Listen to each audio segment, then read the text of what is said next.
Hello everyone, আসসালামু আলাইকুম। Welcome back to my channel cooking by Zohra.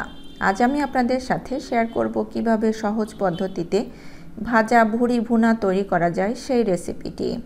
অনেকেই আছেন এই খাবারটা পছন্দ করেন না, আবার অনেকে আছেন এটি অনেক বেশি পছন্দ করেন। যারা এই খাবারটি পছন্দ করেন, আশা করছি আমার আজকের এই রেসিপিটি আপনাদের কাছে অনেক বেশি ভালো লাগবে। তো চলুন চলে যাই মূল রেসিপিতে।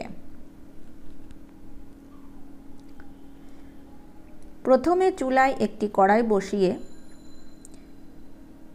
এর মধ্যে দিয়ে দিচ্ছি ফ্রেশ ছোট টুকরা করে কেটে নেওয়া গরুর ভুঁড়ি। আপনারা চাইলে এখানে খাসির ভুঁড়িটাও নিতে পারবেন। আমি এটিকে ছোট ছোট টুকরা করে কেটে নিয়েছি, কারণ ভুঁড়ি ছোট টুকরা করলেই খেতে ভালো লাগে। এর মধ্যে আমি কিছু মশলা অ্যাড করব। 4টি এলাচ, 3 পিস দারুচিনি, 5-6টি লং, 8-10টি গোলমরিচ এবং 3টি তেজপাতা, এগুলোকে দিয়ে দিব। তার মধ্যে আরও অ্যাড করব 1 টেবিল চামচ রসুন বাটা, 2 চা চামচ আদা বাটা, 2 চা চামচ জিরা বাটা, স্বাদ মতো লবণ, 1 চা চামচ হলুদের গুঁড়া, 2.5 চা চামচ লাল মরিচের গুঁড়া, 1/4 কাপ সরিষার তেল।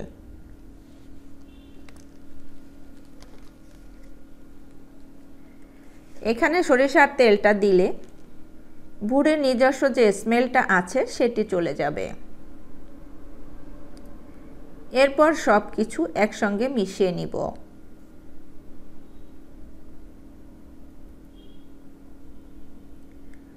এরপর ঢাকনা দিয়ে কিছু সময় জাল করব। কিছু সময় জাল করার পর হাফ কাপ পেঁয়াজ কুচি দিয়ে দিব। এরপর মিশিয়ে নিব। তারপর ঢাকনা দিয়ে কিছু সময় জাল করব। কিছু সময় জাল করার পর দেখুন অনেকটা পানি বের হয়েছে। এই পানিটাতেই কিন্তু কষিয়ে নেওয়া হয়ে যাবে। এরপর আবারও ঢাকনা দিয়ে জাল করে কষিয়ে নিব। যখন পানিটা শুকিয়ে তেল ভেসে উঠবে, ওই পর্যায়ে বুঝতে হবে কষিয়ে নেওয়া হয়ে গিয়েছে। এরপর ঝোলের জন্য পানি দিয়ে দিব। আমি যেহেতু প্রেসার কুকারে দিব, এই জন্য অল্প করে পানি দিয়ে দিতে হবে। দেখুন কতটা পানি দিতে হবে। আপনারা যদি কড়াইতে রান্না করতে চান তাহলে একটু পরিমাণে বেশি দিতে হবে, কারণ সিদ্ধ হতে একটু সময় লাগবে। আমি যেহেতু প্রেসার কুকারে দিব, এই জন্য অল্প করে পানি দিয়ে দিব।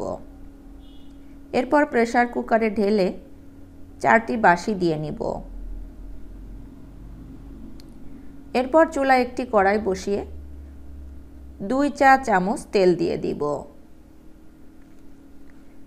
তেলটা গরম হলে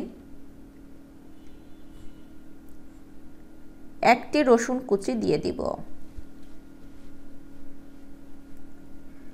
রসুনটাকে কিছু সময় ভেজে নিব। রসুনটাকে ভেজে নিয়ে এর মধ্যে দিয়ে দিব 2টি পেঁয়াজ কুচি, 4টি শুকনা মরিচ ফালি। এরপর এগুলোকে কিছু সময় ভেজে নিব। যখন পেঁয়াজ রসুনটা বাদামি কালার হবে,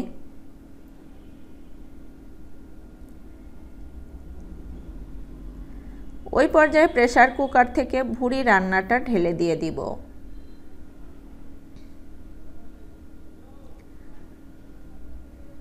এরপর কিছু সময় জাল করব।